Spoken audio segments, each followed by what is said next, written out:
The man helplessly lit his lighter and realized he was completely surrounded by towering walls, with the exit tens of meters above him. Despite shouting for help with all his might, there was no response from anywhere. He tried to climb up with his bare hands, but each attempt ended in failure. Just as he was about to give up, he suddenly heard a weak voice from above. Are you real?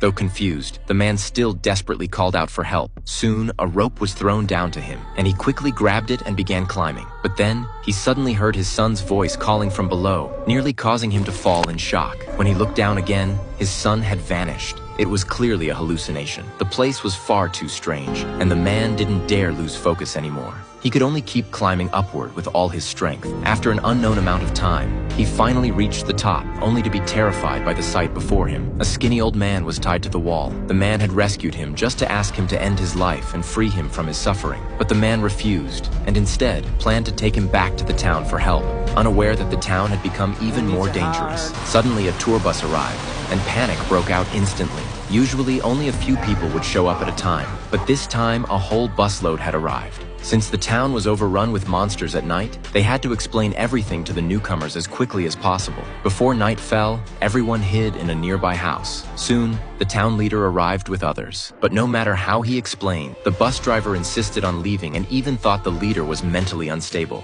Can't go back on that bus.